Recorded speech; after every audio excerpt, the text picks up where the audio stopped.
En fait, quand tu suis le match du Real, tu te rends compte que c'est une équipe qui s'est donné des sueurs froides à ses supporters.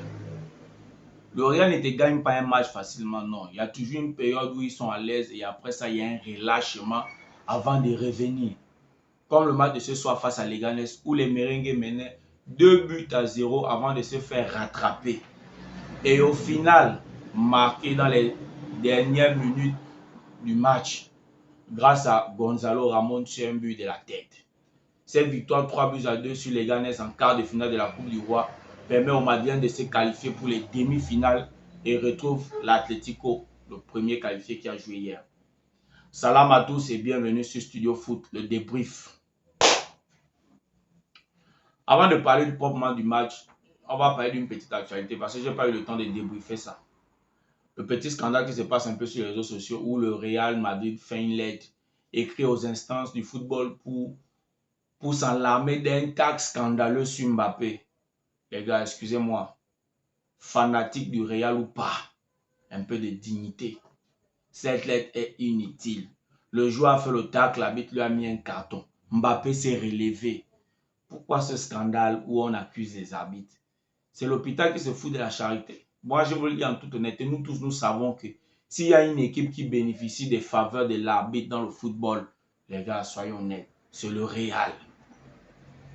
Donc, cette lettre-là manque de dignité. Arrêtons, il ne faut plus faire ça. C'est pas bon. Le match est perdu, il faut consommer. D'autant plus qu'au match aller, le Real a eu un penalty gratuit face à l'Espagnol où on attrape Kendrick hors de la surface. Il passe balancer dans la surface, on met un penalty.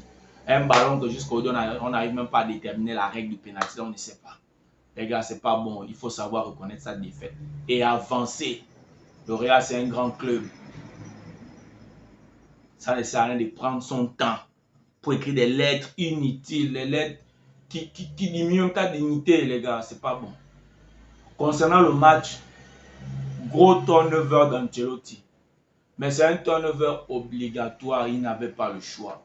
Parce que le Real a deux échéances qui arrivent avec deux gros adversaires.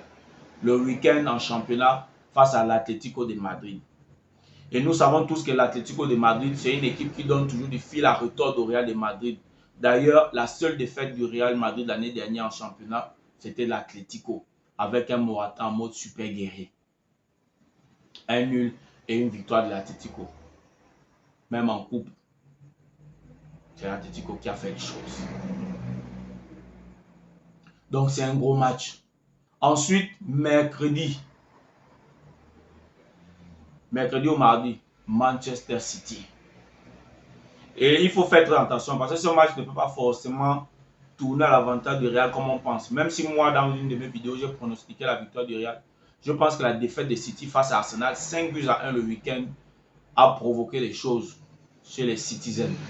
D'où le recrutement de 2 ou 3 jours dans les dernières minutes du mercato avec la signature de Nico Gonzalez qui vient prendre la place de Rodri en milieu de terrain. Je ne sais pas si un seul match sera suffisant pour lui pour s'acclimater. Mais le match de barrage face au Real se joue aller-retour. Peut-être que d'ici là, ils pourront se mettre en place. Donc, le Real doit faire attention. Dans ce turnover, Ancelotti a fait reposer les attaquants.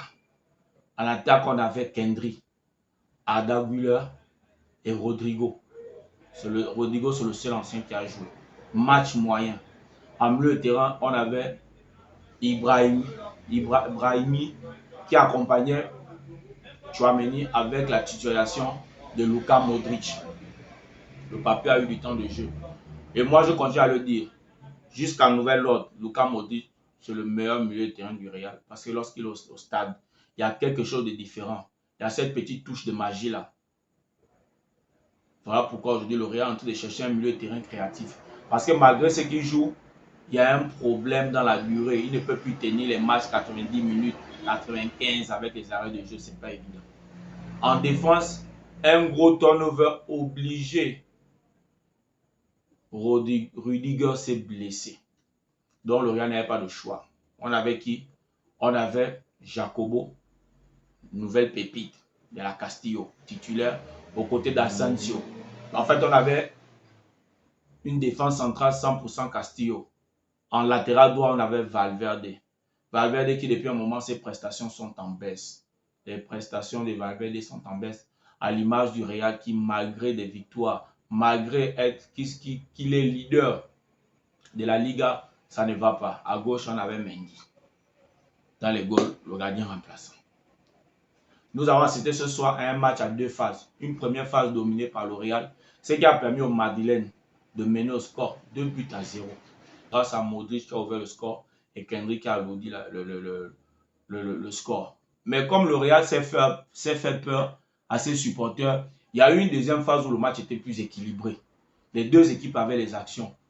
Et dans cette phase, Leganés a profité pour marquer les deux buts de l'égalisation. Premier but sur penalty grâce à une grosse faute de main. Et là, il n'y a pas de polémique. Voilà, il n'y a pas de débat. Et un deuxième but sur une magnifique action collective qui permet à Juan Cruz, de s'offrir un doublé face au Real de Madrid en quart de finale de la Coupe du Roi. Mais comme je l'ai dit, le Real a cette manie de faire peur à ses supporters avant de se rattraper. Le Real finit par gagner au score grâce à Gonzalo Ramon, une autre pépite de la Castillo. Donc ce soir, dans le turnover madrilène, il y avait beaucoup de jeunes. Beaucoup de jeunes. Et ceux-ci, ils ont fait du Real. Voilà. Temps fort, temps faible, on finalise. J'espère que ce turnover permettra aux anciens de se reposer et d'être prêts.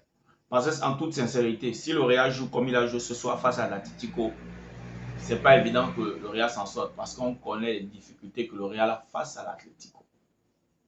Face à City, on ne sait pas parce que City aussi, ça ne va pas.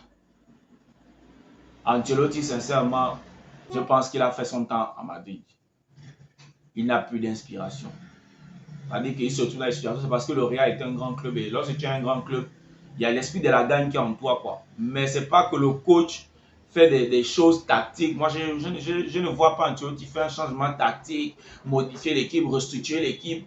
C'est-à-dire apporter un nouveau style de jeu pour contourner l'équipe adverse. Non, on remet. En fait, même dans ces changements, c'est du poste pour poste. Et on espère que ceux qui vont entrer vont faire le taf.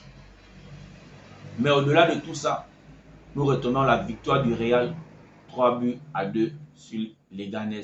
Cette victoire permet au Madrid de se qualifier pour les demi-finales et de retrouver l'Atlético Madrid qui est déjà le premier qualifié. En attendant les deux autres matchs de demain où on aura les deux suivants et après le tirage au sort, le Real Madrid peut préparer sainement, sereinement ses prochaines confrontations avec l'Atlético et Manchester City. J'espère que le débrief vous a plu. Si vous avez aimé, likez, partagez, commentez. On se voit demain pour un autre débrief. Ciao.